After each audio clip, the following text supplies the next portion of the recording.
बिस्मिल्लाहिर्रहमानिर्रहीम। अस्सलाम वालेकुम स्टूडेंट्स, कैसे हैं आप लोग? खैरियत से हैं? तो CS604 ऑपरेटिंग सिस्टम की जो मिड टर्म एग्जामिनेशन प्रिपरेशन हम कर रहे हैं, उसकी आज ये सेकंड वीडियो है। पार्ट 1 में या वीडियो 1 में हमने मिलके लेक्चर 1 से लेकर लेक्चर 18 तक जो आपका कंटेंट है वो हमने सारा रिव्यू किया था। उसमें जितने बेसिक कॉन्सेप्ट थे वो हमने देखे थे। हमने तकरीबन कुछ 60 क्वेश्चंस को रिव्यू किया था। आज हम उसका पार्ट 2 करने जा रहे हैं, तो चलिए क्विकली पे स्टार्ट करते हैं। तो हमारा ऑब्जेक्टिव प्रीटी स्ट्रेट फॉरवर्ड कि हम आपको एक लास्ट मिनट रिफ्रेशर देना चाह रहे हैं। तो हम चाह रहे हैं कि हम आपको एग्ज़ाम की प्रैक्टिस करवाएं, हम आपको मॉक एग्ज़ाम प्रोवाइड करें। और उसके बाद जो हमारा थर्ड ऑब्जेक्टिव है, जो कि प्राइम ऑब्जेक्टिव भी है, कि हम चाहते हैं कि आप अपना स्कोर 100% अचीव करें अपने मिड टर्म एग्ज़ाम में। इस वीडियो का एजेंडा क्या होगा कि हम 60 क्वेश्चन जो हैं वो रिव्यू करेंगे, यानी 61 से लेकर 120 तक। और ये जो पूल ऑफ क्वेश्चंस हैं ये हमने पास्ट पेपर में से सेलेक्ट किए हैं, ताकि आपको एक तो इंसाइट दी जाए कि पेपर कैसा आएगा, किस तरह के क्वेश्चंस पूछे जाते हैं, और एक आपको कॉन्फिडेंस भी दिया जाए। आप वो एग्जाम करेंगे हमारे साथ तो आपकी प्रैक्टिस हो जाएगी। जो एरियाज वीक हैं आप उनको फिक्स करेंगे, तो इंशाल्लाह आपको एक बहुत अच्छा कॉन्फिडेंस मिलेगा। और इसी कॉन्फिडेंस के साथ जब आप अपना पेपर अचीव करेंगे तो इंशाल्लाह 100% आप स्कोर अचीव भी कर सकेंगे। तो I am ready, if you are then let's get started. Question number 61 है, when a process has undivided access to shared piece of code, then no other process can execute the shared code। यानी एक process है, उसने कहीं shared piece of code access किया हुआ है। ये स्टेटमेंट कह रही है कि no other process can execute the shared code. कोई और प्रोसेस जो है वही शेयर्ड कोड एक्सेस नहीं कर रहा होगा।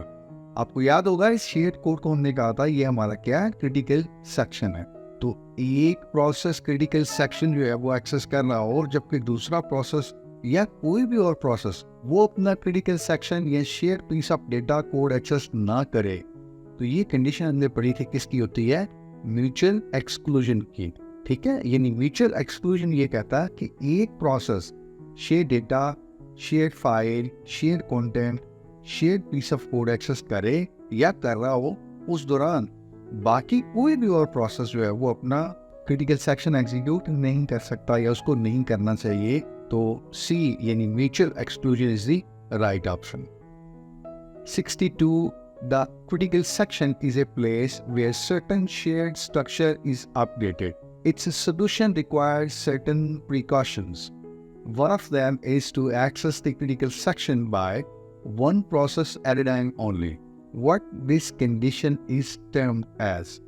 इस क्वेश्चन की स्टेटमेंट जरा डिफरेंट है, कॉन्सेप्ट वही है, लेकिन मैंने चाहा कि इसको भी आपके साथ शेयर किया जाए। तो इसकी स्टेटमेंट ये कह रही है बिल्कुल कि एक प्रोसेस अपने क्रिटिकल सेक्शन को एग्जीक्यूट कर रहा है, दूसरे प्रोसेस को अपना क्रिटिकल सेक्शन एग्जीक्यूट नहीं करना चाहिए। ठीक है, ये देखें हाईलाइटेड, अगर आप टेक्स्ट देखें, एक वक्त में सिर्फ एक ही प्रोसेस को अपना क्रिटिकल सेक्शन जो है वो एग्जीक्यूट करना चाहिए, बाकी किसी और को नहीं करना चाहिए। तो ये कंडीशन क्या कहलाती है, म्यूचुअल एक्सक्लूजन की। ठीक है, उसी option is the correct option. 63 है, in Unix Linux by default the standard output file is attached to the. आपने पढ़ा होगा कि इनपुट आउटपुट के लिए यूनिक्स में क्या होता है, बैकएंड पे कोई फाइल सिस्टम क्रिएट होता है। तो जो स्टैंडर्ड आउटपुट है वो बेसिकली जो फाइल है वो किस डिवाइस के साथ अटैच होती है, आपकी डिस्प्ले स्क्रीन के साथ या डिस्प्ले डिवाइस के साथ। 64 है, the dash command in Linux is used to copy files. तो आपने पढ़ा होगा सीपी की जो कमांड है वो यूज होती है कॉपी के लिए। तो यहाँ से आपकी बी ऑप्शन करेक्ट है, सीपी, और उसके बाद फिर आप फाइल का नाम देते हैं और उसके बाद फिर आप लोकेशन बताते हैं, तो यूँ आपकी फाइल जो है वो एक जगह से दूसरी जगह कॉपी हो जाती है। 65 है, in the critical section problem dash requirement in the states. अब ये इन्वर्टेड कॉमा में थोड़ी सी लंबी स्टेटमेंट लिखी हुई है, इसमें कुछ चीज़ें मैंने हाईलाइट की हैं, आपने ज़रा उनको फोकस करना है, उसके बाद फिर हम देखते हैं इससे क्या मतलब है। स्टेटमेंट ये कह रही है कि if no process is executing in its critical section and some processes wish to enter their critical sections, यानी यहाँ तक आप कर लेते हैं कि इस वक्त आप ये समझ लीजिए 4 प्रोसेसेस हैं, कोई भी अपना क्रिटिकल सेक्शन एग्जीक्यूट नहीं कर रहा। ठीक है, यहाँ तक बात क्लियर हो गई। आगे चलते हैं। Then only those processes that are not executing in their remainder section, यानी इन चारों में से अभी कोई नहीं कर रहा, लेकिन चारों जाना चाह रहे हैं अपने अपने क्रिटिकल सेक्शन में। तो ये देखा जाएगा कि क्रिटिकल सेक्शन के बाद जो रिमाइंडर सेक्शन होता है, क्या इनमें से कोई प्रोसेस रिमाइंडर सेक्शन में तो नहीं है, या वो एग्जीक्यूट तो नहीं कर रहा। तो अगर कोई प्रोसेस जो क्रिटिकल सेक्शन भी एग्जीक्यूट नहीं कर रहा, या वो सारे प्रोसेसेस जो क्रिटिकल सेक्शन भी एग्जीक्यूट नहीं कर रहे लेकिन जाना चाह रहे हैं क्रिटिकल सेक्शन में, और वो अपना रिमाइंडर सेक्शन भी नहीं एग्जीक्यूट कर रहे, तो सिर्फ वो क्या कर सकते हैं, वो पार्टिसिपेट कर सकते हैं इस डिसीजन में या इस इलेक्शन में, दूसरे लफ्जों में, कि किसने जाना है अब नेक्स्ट, किसको अलाउ किया जाए, किसकी बारी है।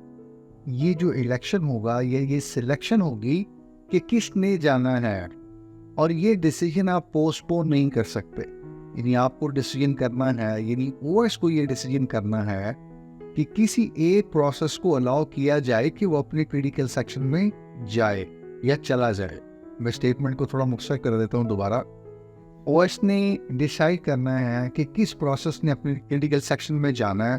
नंबर 1, वो सेलेक्ट करेगा, वो देखेगा कि कौन से प्रोसेसेस हैं जो जाना चाह रहे हैं क्रिटिकल सेक्शन में। मिसाल के तौर पर 4 प्रोसेसेस हैं, वो अपने अपने क्रिटिकल सेक्शन में जाना चाहते हैं, तो ओएस ने ये उनमें से किसी एक को अलाउ करना है। ओएस ये देखेगा कि क्या वो इस वक्त अपने क्रिटिकल सेक्शन तो एग्जीक्यूट नहीं कर रहे, चलें। दूसरी बात वो ये देखेगा कि क्या इनमें से कोई भी प्रोसेस अपने रिमाइंडर सेक्शन में तो नहीं है, वो भी नहीं है, तो इन चारों को उसके बाद फिर ये देखेगा कि इनमें से किसको अलाउ करना है। तो ये जो कंडीशन है, ये किसको रिप्रेजेंट कर रही है, इसको कहते हैं प्रोग्रेस। असल में तो प्रोग्रेस की जो कंडीशन है वो एक तरह से इलेक्शन है, और उस इलेक्शन में या उस कंपटीशन में हिस्सा लेने के लिए प्रोसेसेस को चाहिए कि वो ना तो अपना क्रिटिकल सेक्शन एग्जीक्यूट कर रहे हो और ना ही अपना रिमाइंडर सेक्शन एग्जीक्यूट कर रहे हो। अगर वो ये दोनों नहीं कर रहे तो वो इस कंपटीशन में हिस्सा ले सकते हैं, उनको कंसिडर किया जाएगा। ओएस ऐसे प्रोसेसेस को इस कंपटीशन में कंसिडर करवाएगा, उनको पार्टिसिपेट करवाएगा, और उसके बाद वो फैसला करेगा कि इनमें से किस प्रोसेस को अलाउ करना है कि वो अपने क्रिटिकल सेक्शन में चला जाए या जा सकता है। तो ये कंडीशन कहलाती है प्रोग्रेस की। थोड़ी सी मुश्किल है, लेकिन इसको आप 1-2 दफ़ा दोबारा खुद से पढ़िएगा तो आपको समझ आ जाएगी, बहुत ज़्यादा मुश्किल भी नहीं। 66 है, batch programs are usually dash programs. तो हमने लास्ट में बात की थी कि बैच प्रोग्राम्स जो हैं वो नॉन इंटरेक्टिव होती हैं, यानी आप बैच एक बना के प्रोग्राम मशीन में लोड कर देते हैं और उसके बाद फिर वो खुद ब खुद ही कंट्रोल जो है वो एक प्रोग्राम से दूसरे प्रोग्राम तक ट्रांसफ़र होता रहता है, यूज़र उससे इंटरेक्ट नहीं करता। 67 है, you can use the mv-file1-file2 command to move dash. तो आपने यूनिक्स में, लाइनक्स में पढ़ा है कि आपको एक फाइल अगर मूव करनी पड़ती है तो mv की कमांड आप यूज़ करते हैं। ये फाइल 1 है जिसको आपने असल में मूव करना है, और मूव करके जिस लोकेशन पे लेके जाते हैं आप, उसके बाद फिर इस फाइल का ही आप नाम दूसरा दे देते हैं, फाइल 2। तो इनफैक्ट फाइल 1 जो है वो मूव हो गई है एक और लोकेशन के ऊपर, और इस फाइल का आपने नाम रख दिया फाइल 2। तो ये ऑप्शन 1 आपकी यहाँ से करेक्ट है। 68 देखते हैं जी, the section of code before the critical section is dash. तो क्रिटिकल सेक्शन में आपने पढ़ा है 3 सेक्शन होते हैं, एंट्री है, क्रिटिकल सेक्शन है, और थर्ड रिमाइंडर सेक्शन है।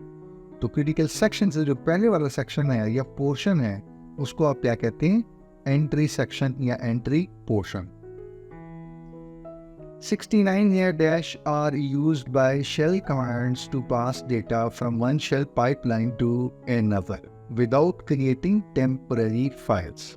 आपको अगर फाइफोस की कुछ कैरेक्टरिस्टिक्स याद हो तो असल में तो ये फाइफो की बात हो रही है, ठीक है, या नेम पाइप की बात हो रही है कि नेम पाइप्स या FIFOs are used by the shell commands to pass the data from one shell pipeline to another.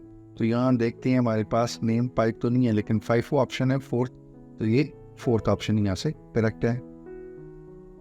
70 अगर हम देखते हैं तो dash system call is use to create a child process. ये तो बहुत आसान है, आपने क्विकली पहले ही आइडेंटिफाई कर लिया होगा कि फोर्थ जो कॉल है वो हम यूज करते हैं चाइल्ड प्रोसेस को क्रिएट करने के लिए। पेरेंट और चाइल्ड तो यहाँ प्रोसेसेस के नाम है, जिस कंफ्यूज करने के लिए, लेकिन जिन लोगों का कॉन्सेप्ट अच्छा है क्विकली फोर्थ को वो सिलेक्ट कर सकेंगे।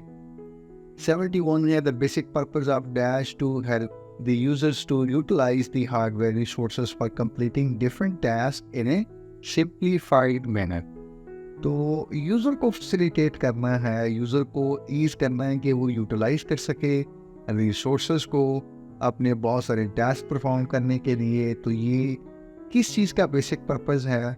ऑपरेटिंग सिस्टम का।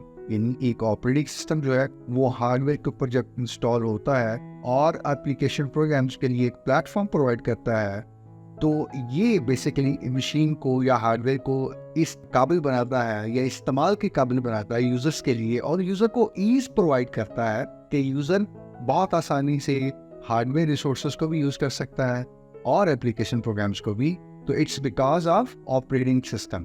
ठीक है, ये सारा कुछ ऑपरेटिंग सिस्टम की वजह से ही मुमकिन है। ठीक है, तो थैंक्स टू ऑपरेटिंग सिस्टम कि हमें ये चीज़ें प्रोवाइड की जा रही हैं और हमें फैसिलिटेट किया जा रहा है।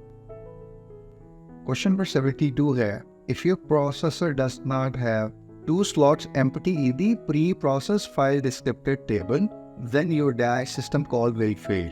पहली बात तो ये है कि कोई एक कंडीशन दी हुई है जिसमें बताया गया है कि आपकी pre process file descriptor table जो है इसमें अगर ये 2 स्लॉट्स एम्प्टी नहीं है तो आपकी कोई एक सिस्टम कॉल है वो फेल हो जाएगी। यहाँ एक जो क्लू है इस क्वेश्चन में वो क्या है? File descriptor. और फाइल डिस्क्रिप्टर जो है वो हमने किसके साथ एसोसिएट किए थे लास्ट टाइम? पार्ट 1 में हमने देखा था कि पाइप की कॉल के साथ हम यूज करते हैं FD sub 0, FD sub 1, शायद कुछ थोड़ा याद आ रहा हो आपको। ठीक है, तो इसका मतलब ये है कि जो गिवन कंडीशन है ये किसके साथ एसोसिएटेड हो रही है?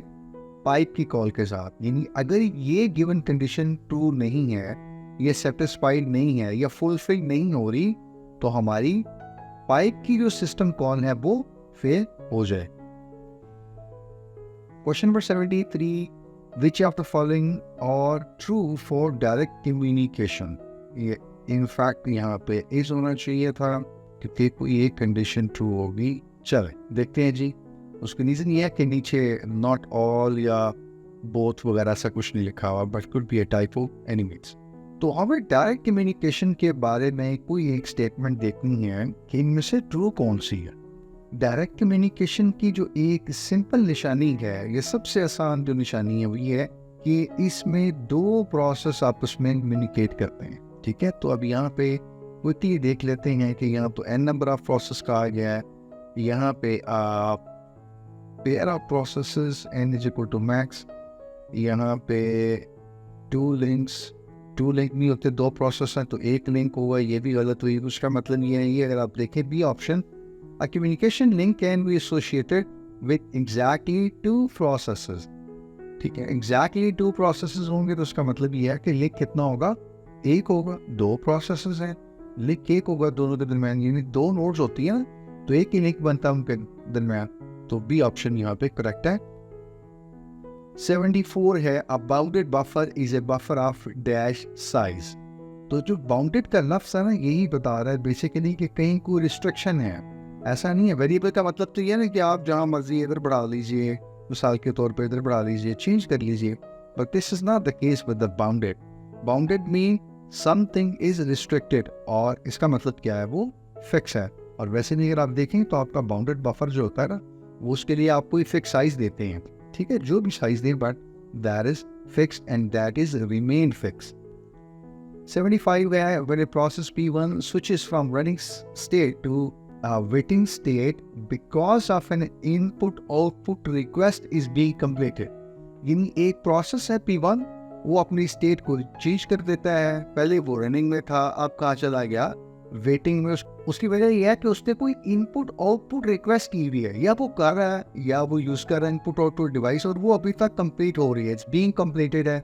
यानी अभी वो चल रही है, रिक्वेस्ट पे काम हो रहा है, अभी वो कंप्लीट नहीं हुई। इस वजह से उसने अपनी स्टेट को चेंज कर लिया उस प्रोसेस ने, लेकिन उसने चेंज खुद किया है। ठीक है, ये आप देखिएगा ओएस बीच में नहीं आ रहा। आप में से कुछ लोग अगर उस जगह चले गए हैं तो उसका मतलब आपने आइडेंटिफाई कर लिया, बिल्कुल सही है। So this scheduling algorithm is called, या this scheduling is known as non pre-emptive.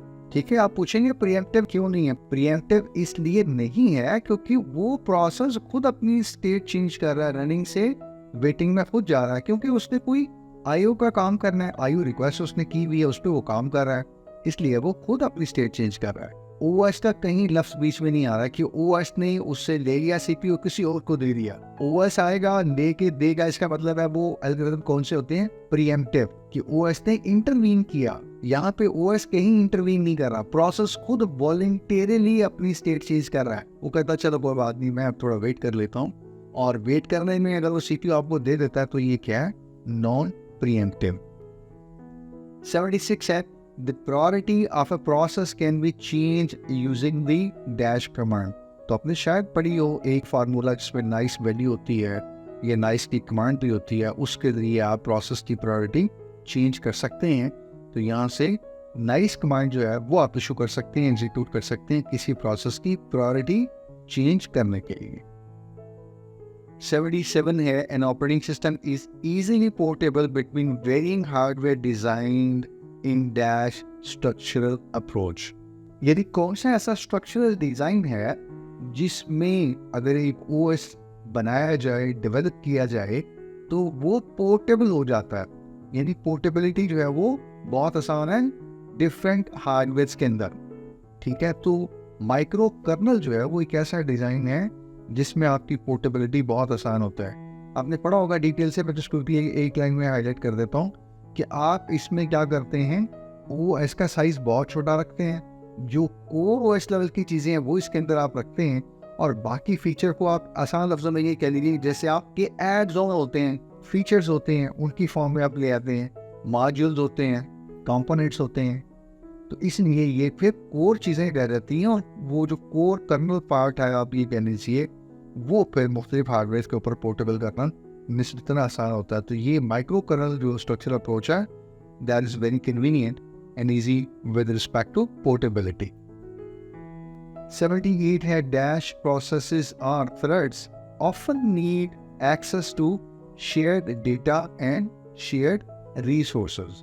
यानी कोई डिफरेंट टाइप के प्रोसेसेस हैं या थ्रेड्स हैं, तो उनको ज़रूरत पड़ती है कि वो शेयर डेटा को एक्सेस कर लें या फिर शेयर रिसोर्सेज को एक्सेस कर लें। तो बाय डेफिनेशन जो प्रोसेसेस या थ्रेड सेम टाइम में चल रहे हों, सिमल्टेनियसली चल रहे हों, कैलकुलेट एक्सेस हो, तो उनको ज़रूरत पड़ती है कि उन्हें शेयर डेटा या शेयर रिसोर्सेज को यूज़ करना होता है, या उनको ज़रूरत पड़ सकती है। सो सी ऑप्शन जो है वो concurrent processes or concurrent threads। 79 है, to terminate a process, Control C is pressed, which signal it actually passes to the process for termination। हमने बात की थी, आपको याद होगा पार्ट 1 में भी, कि कंट्रोल सी जो है बेसिकली एक सिग्नल जाता है, और ये सिग्नल किसको जाता है? किसी प्रोसेस को जाता है। आपको याद होगा इंटरप्ट ट्रैप और सिग्नल हमने बहुत डिटेल से वहाँ डिफरेंशिएट किया था, तो ये देखिएगा कॉन्सेप्ट यहाँ दोबारा आया हुआ।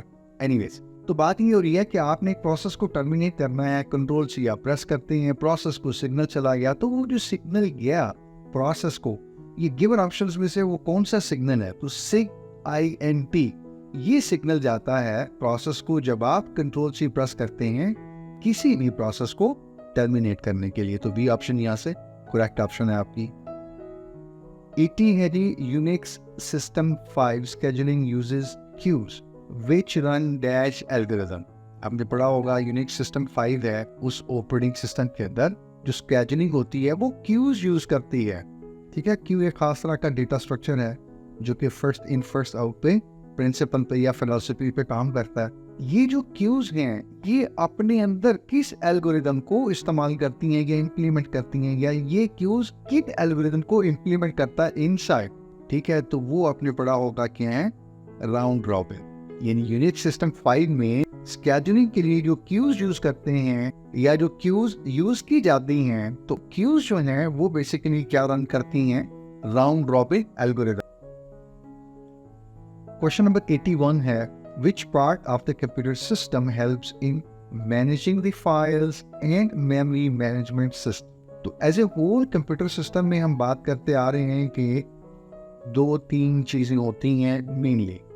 उसमें से जो एक उसका कंपोनेंट है वो हमें हेल्प करता है कि आप अपनी फाइल को मैनेज कर सकते हैं, आप अपनी मेमोरी को मैनेज कर सकते हैं। ठीक है, तो मेरा ख्याल है बहुत आसान सा क्वेश्चन है, बिल्कुल बेसिक लेवल का कॉन्सेप्ट है कि ऑपरेटिंग सिस्टम एक ऐसा पार्ट ऑफ कंप्यूटर सिस्टम है जो यूजर्स को हेल्प करता है कि वो अपनी फाइल्स, डायरेक्टरीज और एक कंप्यूटर के अंदर जो मेन मेमोरी है या सेकेंडरी स्टोरेज है, दोनों तरह की मेमोरी को वो मैनेज करता है for the sake of user. Question number 82, CPU bound processes are scheduled before short or input output bound processes। एक कंडीशन तो आप ये देख लीजिए, यहाँ तक किसी एक स्केड्यूलिंग एल्गोरिथम की बात हो रही है कि उसमें एक काम तो ये होता है कि जो CPU बाउंड प्रोसेस होते हैं उनको पहले स्केड्यूल कर दिया जाता है, किससे पहले, जो शॉर्ट प्रोसेसेस हैं या फिर जो इनपुट आउटपुट बाउंड प्रोसेसेस हैं। यानी एक तो जो शॉर्ट हैं जिनकी बर्स्ट टाइम कम होगी, एक वो जिन्होंने बहुत ज़्यादा इनपुट आउटपुट डिवाइसेस को यूज़ करना होगा। तो इन दोनों टाइप के प्रोसेसेस से पहले वो प्रोसेसेस जिन्होंने CPU ज़्यादा यूज़ करना होगा, आप उनको स्केड्यूल कीजिए।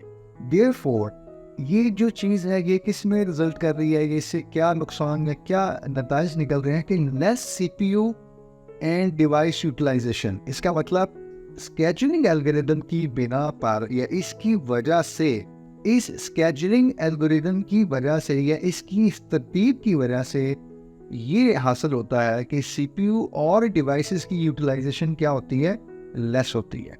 तो ज़रा थोड़ा सा इसको आप सोचें, तो CPU बाउंड प्रोसेसेस वो कौन से होते हैं, जो CPU ज़्यादा इस्तेमाल करेंगे, और CPU जो ज़्यादा इस्तेमाल करेंगे और CPU की यूटिलाइजेशन कम होगी, यानी बाकी प्रोसेसेस वेट करते जा रहे हैं और जब तक कि वो CPU छोड़ते हैं, तो इसका मतलब क्या हो रहा है, नॉन प्रीएम्प्टिव है। ये नॉन प्रीएम्प्टिव है। देखिए, प्रीएम्प्टिव हो तो हमने CPU ले लिया, दूसरों को दे दिया, तो हम सबको बराबर शेयर करते जा रहे हैं। लेकिन यहाँ पे क्या है, CPU बाउंड प्रोसेसेस हैं जिन्होंने ज़्यादा CPU इस्तेमाल करना है और हम उनसे कहीं ले नहीं रहे, हम उनसे प्रीएम्प्ट नहीं कर रहे, उनको बल्कि एग्जीक्यूट होने दे रहे हैं। We are allowing them, OS is letting them execute और यूज द CPU जब तक वो चाह रहे हैं। तो ये पहली बात यहाँ से क्लियर हो रही है कि ये जिस भी स्केड्यूलिंग एल्गोरिथम की बात हो रही है, इनफैक्ट वो क्या है, नॉन प्रीएम्प्टिव है। और ये इनफैक्ट किसकी बात हो रही है, फर्स्ट कम फर्स्ट सर्व की। ठीक है, अगर आप प्रैक्टिस 6 देखें, उसकी वर्किंग देखें, तो भी आपको पता चल जाएगा कि ये फर्स्ट कम फर्स्ट सर्व की ही बात हो रही है कि आप CPU बाउंड प्रोसेसेस को या उन प्रोसेसेस को जिन्होंने CPU ज़्यादा इस्तेमाल करना है उनको आप पहले स्केड्यूल कर दें, बनिस्बत उन प्रोसेसेस की जिनका बर्स्ट टाइम थोड़ा है या फिर जो ज़्यादा इनपुट आउटपुट डिवाइसेस को इस्तेमाल करना चाहेंगे।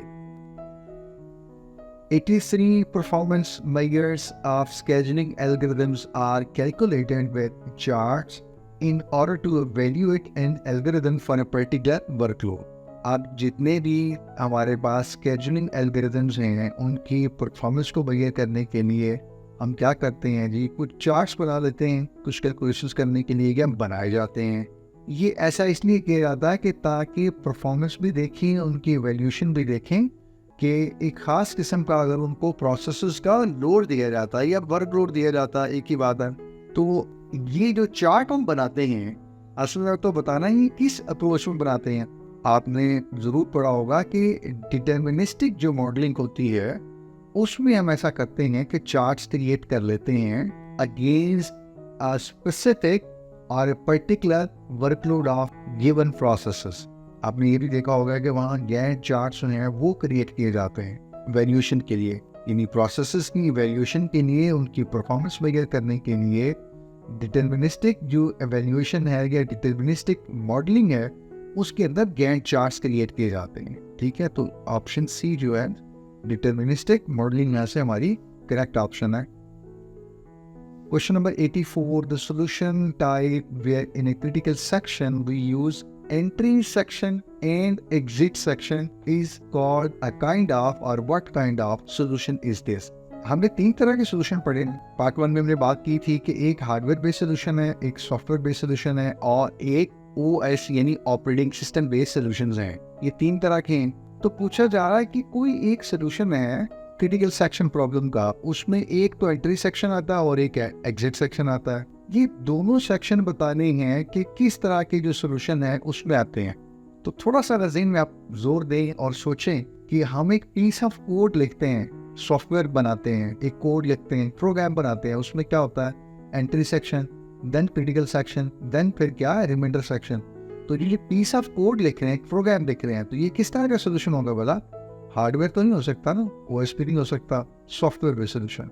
क्योंकि हम एक प्रोग्राम बना रहे हैं, तो हम जो प्रोग्राम लिख रहे हैं एक क्रिटिकल सेक्शन प्रॉब्लम को सॉल्व करने के लिए, या कोई और डेवलपर, कोई और एक्सपर्ट, डोमेन एक्सपर्ट ये प्रोग्राम लिख रहा है, तो वो प्रोग्राम है, इसका मतलब है that is an software based solution या सॉफ्टवेयर सोल्यूशन।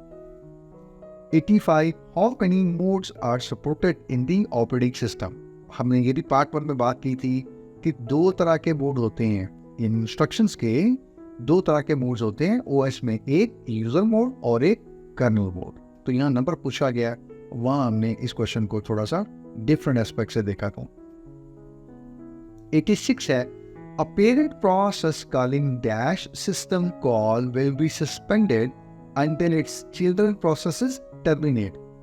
एक पेरेंट प्रोसेस है, इसका मतलब है इसने पहले फोर्क की कॉल दी होगी, चिल्ड्रन प्रोसेसेस जो है वो पहले क्रिएट हुए होंगे, उसके बाद फिर कहीं जाकर उन्होंने कुछ अपनी जो भी कोडिंग या जो भी उनकी एक्टिविटीज थी उन्होंने परफॉर्म की होंगी, या हो सकता है वो कर रहे होंगे। तो अब पूछा जा रहा है कि ये जो पेरेंट प्रोसेस है ये कौन से सिस्टम कॉल को एग्जीक्यूट करे जो उसको सस्पेंड कर दे टेम्परेरीली, जब तक कि उसके चिल्ड्रन जो है वो टर्मिनेट नहीं करते। तो बाय डेफिनेशन वेट की जो कॉल है, ये सिस्टम कॉल, वो एग्जीक्यूट करनी पड़ेगी पेरेंट प्रोसेस को। Question number 87, pipes are simply used on the command line to connect the standard input of one process to the standard input of another। पूछा ये जा रहा है कि which of the following is the syntax? हमें syntax बताना है, जो नीचे given syntax है इसके अंदर से कौन सा syntax ठीक है। ये देखिए पाइप है ना, आपके पास पाइप की आइकन कौन सी होती है, पाइप का साइन कौन सा होता है कीबोर्ड पे, ये देखिए this one is a pipe sign. तो इसका मतलब नहीं है कि दिस वन इज राइट। और वैसे भी अगर आपको याद हो तो आप क्या लिखते हैं, कमांड 1 और आगे पाइप सैंपल डालते हैं, देन कमांड 2 और फिर पाइप सैंपल डालते हैं, और जितनी मर्जी आप कमांड लिख सकते हैं ऐसे। और ये आपकी जो लास्ट कमांड होती है उससे पहले जरी बात है पाइप साइन है। तो यूं ये एक स्टैंडर्ड सिंटैक्स है, तो ऑप्शन बी यहाँ से करेक्ट ऑप्शन है। पाइप को इस पाइप के सिंबल के साथ ज़हन में आप रखिएगा, कमांड लाइन की जब बात आती है तो सिंटैक्स को लिखा कैसे जाता है। क्वेश्चन नंबर 88 है, which is not basic computing hardware? सीधी सी बात है, ऐसे कॉम्पैक्ट डिस्क जो है वो बेसिक नहीं है। ये देखिए बेसिक का लफ्ज़ हाईलाइट किया। CPU बेसिक चीज़ होती है, मेमोरी बेसिक चीज़ होती है, इनपुट आउटपुट डिवाइसेस ये बिल्कुल बेसिक चीज़ें हैं तीनों। कॉम्पैक्ट डिस्क आपके पास हो या ना हो, आपका सिस्टम चलता रहेगा। I mean think of computer और CPU जिसके अंदर CD-ROM नहीं लगा हो, ठीक है, आपकी विंडोज चल रही है, आपका सिस्टम चल रहा है, आपके पास CPU है, आपके सिस्टम में मेन मेमोरी यानी RAM इंस्टॉल्ड है जहाँ प्रोग्राम एग्जीक्यूट हो रहे हैं, आपके पास कीबोर्ड और माउस अवेलेबल है जो आपकी इनपुट डिवाइस है, आपके पास एक डिस्प्ले मॉनिटर है that is your output device. तो ये तीनों बाकी क्या है, बेसिक डिवाइसेस हैं। कॉम्पैक्ट डिस्क इस क्या है, आप पेरिफेरल कह लीजिए, एडिशनल कह लीजिए, बट बेसिक नहीं है, इसके बगैर हमारा काम हो जाता है। So this is pretty straight forward. CDs और कॉम्पैक्ट डिस्क ये बेसिक कंप्यूटिंग हार्डवेयर नहीं है। 89 है, the dash scheduling can be made into processor sharing approach. ये कोई स्केड्यूलिंग है एक खास तरह की, उसमें वो कह रहे हैं कि प्रोसेसर को आप शेयर कर लेते हैं, ठीक है ना। अगर मैंने शेयर के ऊपर हाईलाइट दोबारा कर दिया है, शेयर से आपकी ज़हन में क्या आ रहा है, प्रोसेसर शेयर हो रहा है, यानी प्रोसेसर आप 5 सेकंड पहले को दे रहे हैं, फिर 5 सेकंड दूसरे को दे रहे हैं, फिर 5 सेकंड तीसरे को दे रहे हैं।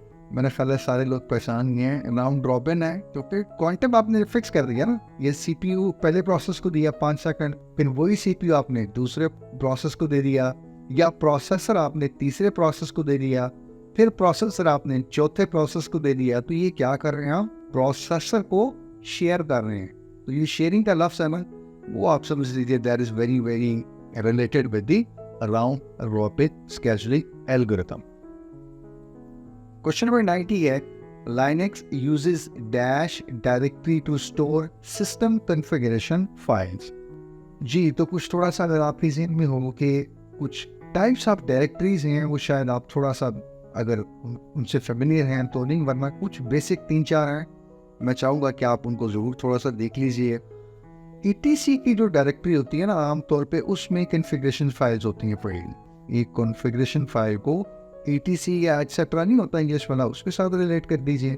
अच्छा, बिन है, वैसे मैं बता देता हूँ, जो कि डायरेक्टरी की बात हो रही है तो शायद इस क्वेश्चन में तो ये चीज़ें नहीं डिस्कस, लेकिन अगर कहीं आपको एग्जाम में फेस होती हैं या आगे किसी क्वेश्चन में आती हैं, जो बिन की डायरेक्टरी है ना, ये बाइनरी एग्जीक्यूटेबल्स होती हैं। नंबर 2 पे या बी पे जो ऑप्शन गिवन है, ये क्या, डेव की यानी डिवाइस की डायरेक्टरी है। इसमें वो सारी इंफॉर्मेशन अवेलेबल होती हैं जो हार्डवेयर या जो डिवाइसेस इस वक्त यूनिक्स सिस्टम को अवेलेबल हैं, या वो डिटेक्ट कर रहा है कि कितने डिवाइसेस जो है वो अटैच्ड हैं। वो सारी इंफॉर्मेशन कहाँ आएगी, डेव के अंदर यानी डिवाइस के अंदर या डिवाइस डायरेक्टरी के अंदर। और थर्ड जो है वो बूट की डायरेक्टरी है, जो हमारी सी ऑप्शन यहाँ पे क्वेश्चन में गिवन आप आंसर ऑप्शंस में, बूट की डायरेक्टरी। तो जो बूट की डायरेक्टरी है, इसके अंदर सिस्टम से आप, इसके नाम से पता चल रहा है, बूट का मतलब जब कंप्यूटर ऑन होता है, तो इसके अंदर आप ये कह सकते हैं कि this contains essential system boot file, और इसके अंदर कुछ कर्नल फाइल्स होती हैं जो कि सिस्टम को चाहिए होती हैं जब वो बूट करता है। 91 है, a thread shares its resources like data, code, files etcetera with dash. यानी थ्रेड ये सारी चीजें किसके साथ शेयर करता है। पार्ट 1 में हमने थ्रेड की बेसिक डेफिनेशन देखी थी और हमने ये कहा था कि एक थ्रेड ये सारी चीजें शेयर करता है अपने साथ जो दूसरे थ्रेड्स हैं, लेकिन एक ही प्रोसेस के। दूसरे लफ्जों में, एक थ्रेड जिस प्रोसेस से बिलोंग करता है, उस प्रोसेस के अगर और एक या मल्टीपल थ्रेड्स हैं तो ये थ्रेड्स ये सारी चीजें उनके साथ शेयर करेगा, किसी और प्रोसेस के थ्रेड्स के साथ नहीं करेगा। तो इट्स समथिंग कि thread is a son of a father, तो वो अपने सिबलिंग्स के साथ जो है वो जो बाकी थ्रेड्स हैं उनके साथ चीजें शेयर कर रहा होगा। तो यहाँ देखिएगा सेम प्रोसेस सी में ऑप्शन आ रही है कि थ्रेड जो है वो अपने सिबलिंग्स के थ्रेड्स के साथ चीजें शेयर करेगा, सेम प्रोसेस के साथ। Question number 92, a dash is a piece of code in a cooperating process in which the process may update, share data, variable, file, database, etc. 2-3 process काम कर रही हैं, कोई एक पीस ऑफ कोड है जो शेयर हो रहा है, कोई फाइल, कोई वेरिएबल, कोई डेटाबेस, कोई चीज़ भी हो सकती है। तो ये क्या चीज़ है, क्रिटिकल सेक्शन। मेरे ख्याल में आपने पहली नज़र में इसको आइडेंटिफाई कर लिया होगा कि अ क्रिटिकल सेक्शन की बेसिकली ये डेफिनेशन है।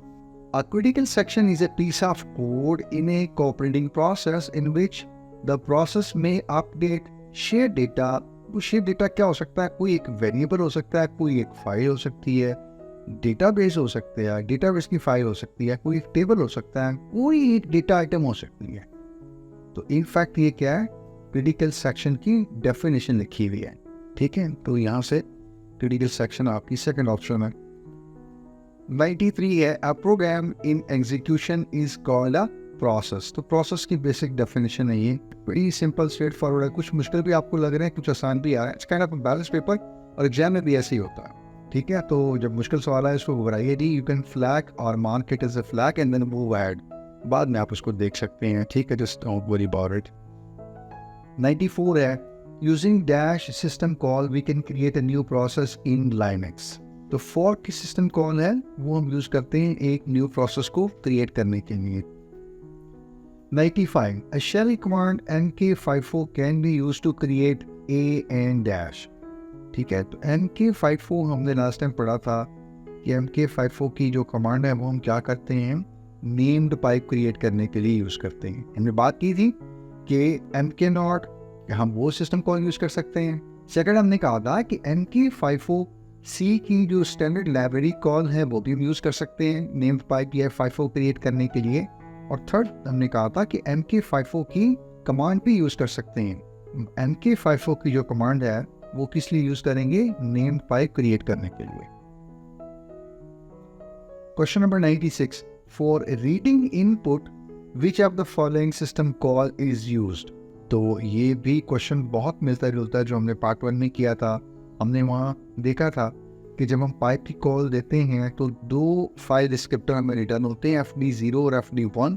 और जो FD0 होता है वो हमने कहा था किसके लिए होता है? Read end of the pipe के लिए होता है। और read end of the pipe जो है वो रीड की सिस्टम कॉल जो है वो यूज करता है। तो यहाँ से ऑप्शन सी हमारी करेक्ट ऑप्शन है। 97 है, a solution to the critical section problem must satisfy the following requirements except. तो 3 रिक्वायरमेंट्स हैं, हमने बार बार उनको दोहराया है कि एक तो वो क्या है, पहली नेचर एक्सक्लूजन है, दूसरी हमारी क्या है, प्रोग्रेस है, और तीसरी क्या है, बाउंडेड रेटिंग है। ये 3 कंडीशन है। हर सोल्यूशन को जो क्रिटिकल सेक्शन प्रॉब्लम को सॉल्व करने का क्लेम करेगा उस सोल्यूशन को ये तीनों चीजें सेटिस्फाई करनी पड़ेंगी। यहाँ कहा गया था कि जो इसमें से नहीं है एक्सेप्ट, तो वो रेस कंडीशन जो है ये एक पर्टिकुलर कंडीशन है, बट क्रिटिकल सेक्शन प्रॉब्लम के सॉल्यूशंस के लिए रेस कंडीशन का कोई ताल्लुक नहीं है, ये उसकी रिक्वायरमेंट नहीं है। बाकी 3 चीजें क्रिटिकल सेक्शन के प्रॉब्लम को सॉल्व करने के लिए जो सोल्यूशन क्लेम करेगा उसको ये 3 रिक्वायरमेंट्स को फुलफिल या सेटिस्फाई करना पड़ेगा। तो D option is our desired option here. 98 है, preemptive shortest job first scheduling algorithm is sometimes called as shortest job first। जब preemptive की हम बात करेंगे तो उसका जो preemptive वर्जन है वो क्या होता है? shortest remaining time first। OS क्या करेगा? जो प्रोसेसेस हैं उनके साथ एसोसिएट कर देगा कि अगली जो उनकी बर्स्ट टाइम है वो किसकी सबसे कम है, तो जिसकी सबसे कम रिमेनिंग बर्स्ट टाइम है उसको वो फिर पहले स्केड्यूल कर देगा। ये है शॉर्टेस्ट रिमेनिंग टाइम फर्स्ट। ये क्या हुआ? ऑप्शन बी यहाँ से हमारा करेक्ट हुआ। 99 है, the file descriptor for standard input. तो भी हमने बात की थी वो क्या होता है, हमारे पास 0 होता है। रीड के लिए 0 होता है और इनपुट जो है वो हमारी क्या होती है? असल में रीड ही होती है। STDIN यानी इनपुट, स्टैंडर्ड इनपुट। और स्टैंडर्ड इनपुट हमारी क्या होती है? यानी इनपुट से मुराद हमारी क्या? रीड है। तो read end of the pipe के लिए क्या होता है? फाइल डिस्क्रिप्टर 0 होता है। और इसी तरह आउटपुट या STD आउट या राइट के लिए क्या होता है? FD sub 1। Okay ji, rather than maximizing CPU utilization and use of peripheral devices, dash systems are for maximizing user convenience and responsiveness। बात हो रही है जी कि बजाय इसके कि CPU यूटिलाइजेशन को मैक्सिमाइज किया जाए, ज़्यादा किया जाए, बढ़ाया जाए, या फिर पेरिफेरल डिवाइसेस की यूटिलाइजेशन को बेहतर किया जाए, कोई ख़ास सिस्टम है वो कहता नहीं, इसके बजाय आप क्या करें, यूज़र को ईज़ करें, यूज़र की कन्वीनियंसी देखें, यूज़र को अच्छा रिस्पॉन्स करें। तो जो यूज़र से रिलेटेड सिस्टम है, जो यूज़र का पर्सपेक्टिव देखते हैं, वो हमारे कौन से सिस्टम होते हैं? Single user system. अगेन देखिए ना, लास्ट टाइम मैंने बात की थी कि यूज़र को यहाँ यूज़र से रिलेट कर दीजिएगा। ऐसे सिस्टम जो बजाय सिस्टम का पर्सपेक्टिव देखें, डिवाइसेस का पर्सपेक्टिव देखें, परफॉर्मेंस यूटिलाइजेशन का पर्सपेक्टिव देखें, वो कहते हैं नहीं, यूजर्स को फैसिलिटेट करें, यूजर्स को जो कन्वीनियंट है उसको देखें, यूजर पैराडाइम देखें, यूजर ओरिएंटेशन अप्रोच में। तो ऐसे सिस्टम जो यूजर की कन्वीनियंस, यूजर की परफॉर्मेंस, यूजर्स की रिस्पॉन्सिवनेस को देखें, यूजर की ओरिएंटेशन की बात करें, तो वो क्या है? हमारे single user system. Question number 101 है, the operating system is a layer of software between dash and dash. तो जहरी बात है, ऑपरेटिंग सिस्टम, पहली बात तो यह है कि एक सॉफ्टवेयर कैटेगरी है, ये सॉफ्टवेयर की ही कैटेगरी है।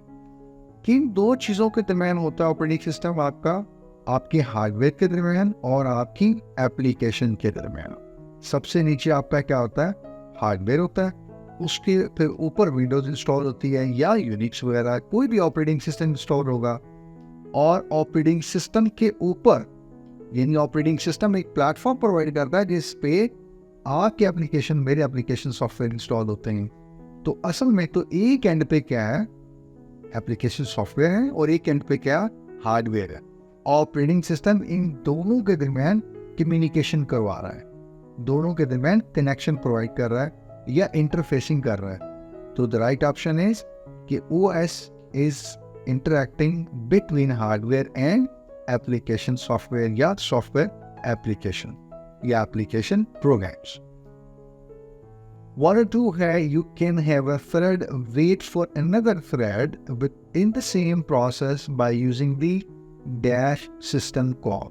तो pthread_join हमने पढ़ी है कि ये वो सिस्टम कॉल है जिसको यूज करते हुए एक थ्रेड जो है वो किसी दूसरे थ्रेड को ज्वाइन भी कर सकता है, उसका वेट कर सकता है। तो first option is a desired option.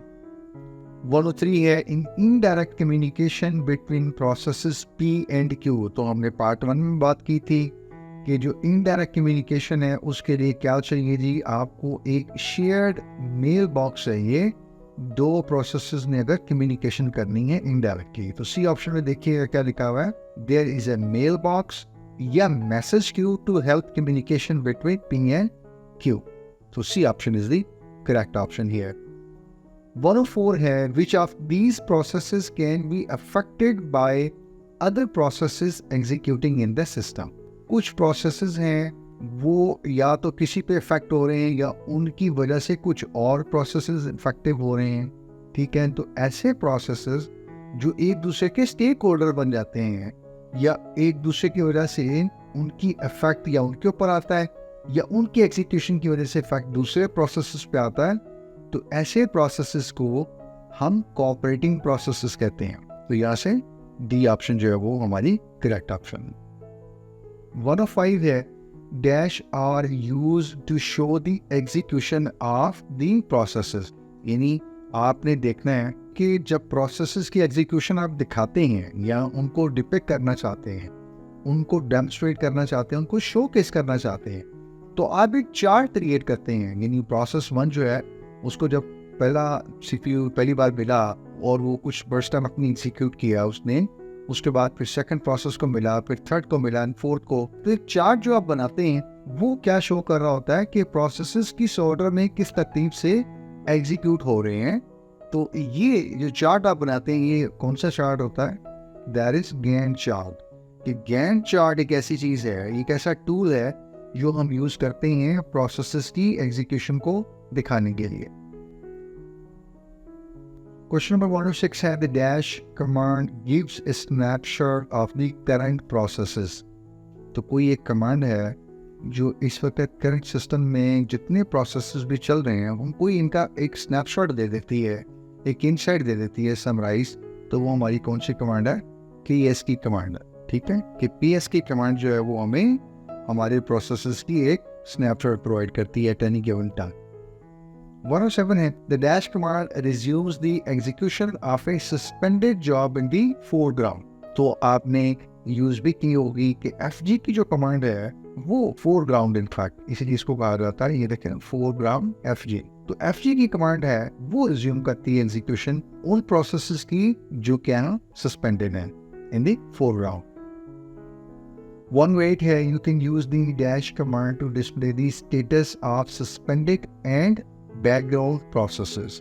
कि आपने क्या डिस्प्ले करना है जी, आपके सस्पेंडेड और जो बैकग्राउंड प्रोसेसेस हैं उनका स्टेटस। तो जॉब्स की जो कमांड है वो ये काम करती है।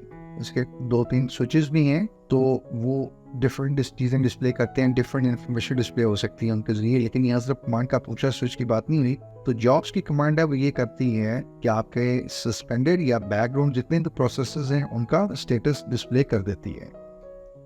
109 है, the main characteristics of a real time system is. तो हम बात कर चुके हैं इसके ऊपर कि यहाँ कुछ रिजिड टाइम की रिक्वायरमेंट्स होती हैं और ये रियल टाइम सिस्टम जो है वो पर्टिकुलर डिवाइसेस को कंट्रोल करते हैं। और इनमें जो अहम फीचर ये चीज़ है वो असल में इनकी एफिशिएंसी है। इनको बहुत एफिशिएंट होना पड़ता है, अदरवाइज कहीं कोई थोड़ा सा भी टॉलरेंस जो है बाज़ औक़ात किसी बड़े हादसे या नुकसान का बायस बन सकता है। इसीलिए हमने बात की थी कि इनकी बुनियादी चीज़ों में एक चीज़ ये है कि ये कंट्रोल डिवाइस के तौर पे काम करते हैं बहुत सारी रियल टाइम एप्लीकेशंस या बहुत सारे रियल टाइम डिवाइसेस के साथ। तो द मेजर इनकी जो कैरेक्टरिस्टिक्स हैं दैट इज एफिशिएंसी।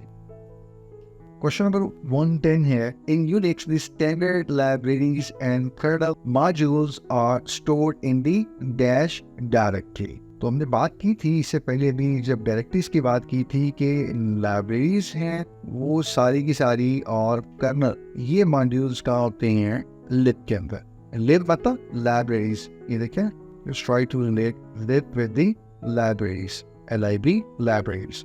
तो शेयर्ड लाइब्रेरीज और कर्नल मॉड्यूल्स ये दोनों कहाँ पड़े होते हैं? हमारी /lib की डायरेक्टरी के अंदर। क्वेश्चन नंबर 111 है the dash is also called swapper. तो हमने लास्ट पार्ट 1 में एक चीज डिस्कस की थी कि दो तरह के हमारे पास स्केड्यूलर होते हैं। लॉन्ग टर्म भी हमने देखी थी कि लॉन्ग टर्म स्केड्यूलर क्या करते हैं, जॉब स्केड्यूलर हमने इनको कहा था कि जो जॉब क्यू में से या जॉब पूल में से प्रोसेसेस को सिलेक्ट करके उठा के कहाँ रखेंगे, रेडी क्यू के अंदर। और दूसरी हमने बात की थी वहां पे कि शॉर्ट टर्म स्केड्यूलर भी है, और ये शॉर्ट टर्म स्केड्यूलर क्या करेगा, रेडी क्यू में जो जॉब्स आ गई हैं उनमें से एक एक को सिलेक्ट करके सीपीयू देता जाएगा। एक हमारे पास मीडियम टर्म स्केड्यूलर भी होता है और वो क्या रहता है, स्वैपर। स्वैपर क्या करता है, जिन प्रोसेसेस में स्वैप होना होता है यानी सेकेंडरी स्टोरेज से मेन मेमोरी में एग्जीक्यूशन के लिए, तो वो उनको स्वैप इन कर लेता है हमारा स्वैपर या मीडियम टर्म स्केड्यूलर। और अगर उन प्रोसेसेस ने वापस सेकेंडरी स्टोरेज पे जाना हो तो उन प्रोसेसेस को ओपन मेन मेमोरी से क्या करता है, स्वैप आउट कर देता है। तो असल में ये काम कर रहा होता है, प्रोसेसेस को स्वैप इन कर रहा होता है और फिर स्वैप आउट कर रहा होता है। तो ये कौन करता है, हमारा स्वैपर, और इसका दूसरा नाम क्या है, मीडियम टर्म स्केड्यूलर। तो ऑप्शन सी यहाँ से डिजायर्ड या करेक्ट ऑप्शन है। Question number 112 the dash system call suspends the calling process. तो हमने भी बात की थी एक पीछे किसी एमसीक्यू या क्वेश्चन के अंदर कि जो वेट की सिस्टम कॉल है वो क्या करती है, कॉलिंग प्रोसेस को सस्पेंड कर देती है। Question number 113, the dash are used for communication between related or unrelated processes on the same system or unrelated processes on different system। एक चीज जो यहाँ एडिशनल है वो आपने देखी होगी, मैंने हाईलाइट भी की है, वो ये है डिफरेंट सिस्टम्स। अगर ये रिलेटेड प्रोसेसेस की बात होती, रिलेटेड और अनरिलेटेड प्रोसेसेस की बात होती, तो शायद हम कुछ पाइप या फाइफोस तक काम चला सकते थे, हमारा गुजारा हो जाता। लेकिन यहाँ पे अब एक जो थर्ड चीज इन्वॉल्व हुई है वो ये है कि प्रोसेसेस रिलेटेड या अनरिलेटेड तो हो सकते हैं, कोई भी कैटेगरी टाइप हो सकती है, दैट्स फाइन। बट यहाँ पे अब बात हो रही है कि जो दो प्रोसेसेस हैं जिन्होंने कम्युनिकेट करना है वो दोनों डिफरेंट सिस्टम्स पर भी मुमकिन हो जाएं या हो सकते हैं। तो इसका मतलब यह है कि यहाँ पे नेटवर्क इन्वॉल्व हो गया। तो जब नेटवर्क इन्वॉल्व होगा तो जो हमारे पास टूल होता है वो कौन सी होती है, BSD सॉकेट। यानी प्रोसेसेस अगर डिफरेंट सिस्टम्स पे होंगे तो नेटवर्क इन्वॉल्व होगा, और उसके लिए जो हमारे पास IPC का टूल है वो क्या है, BSD सॉकेट। 114 है in Unix the current working directory can be accessed using the dash command. Tilde sign आपने पढ़ा होगा या यूज भी किया होगा कि करंट वर्किंग डायरेक्टरी को एक्सेस करने के लिए हम टिल्डे साइन इस्तेमाल करते हैं, तो हमारी करंट वर्किंग डायरेक्टरी जो है वो एक्सेस हो जाती है। तो fourth option is the correct option. 115 है you can terminate the foreground process by pressing the dash की। तो कंट्रोल C ये वो कमांड है जो हम प्रेस करते हैं और हमारे प्रोसेस को सिग्नल जाता है। अभी हमने बात भी की पीछे एक जगह पे, और उसकी वजह से वो प्रोसेस क्या हो जाता है, टर्मिनेट हो जाता है। So the right option is control C, option B है यहाँ पे। क्वेश्चन नंबर 116 है the operating system is a layer of software between dash and dash. तो ये मेरा ख्याल है क्वेश्चन रिपीट हो गया अनफॉर्चुनेटली, अनइंटेंशनली, बट एनीवेज हमने भी देखा है कि ये ऑपरेटिंग सिस्टम जो है वो कौन सी दो चीज़ों के दरमियान लेयर है, ये इंटरेक्शन है आपके हार्डवेयर के दरमियान और आपके सॉफ्टवेयर के दरमियान। क्वेश्चन नंबर 117 है the major advantage of multi programming system is. तो हमने पार्ट 1 में भी देखा था ये क्वेश्चन कुछ मिलता जुलता कॉन्सेप्ट कि मल्टी प्रोग्रामिंग से मुराद ये होती है कि हम सेवरल जॉब्स सेवरल प्रोग्राम्स को मेमोरी में या सिस्टम में इंट्रोड्यूस करते हैं या ले आते हैं। तो उससे क्या फ़ायदा होता है?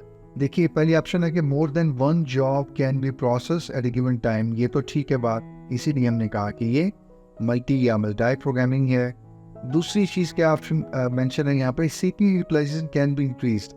तो ज़ाहिर बात है हम ये यूटिलाइजेशन बढ़ा रहे हैं सीपीयू की, मल्टी प्रोग्रामिंग इसलिए हम कर रहे हैं, तो ये बात भी ठीक मालूम होती है।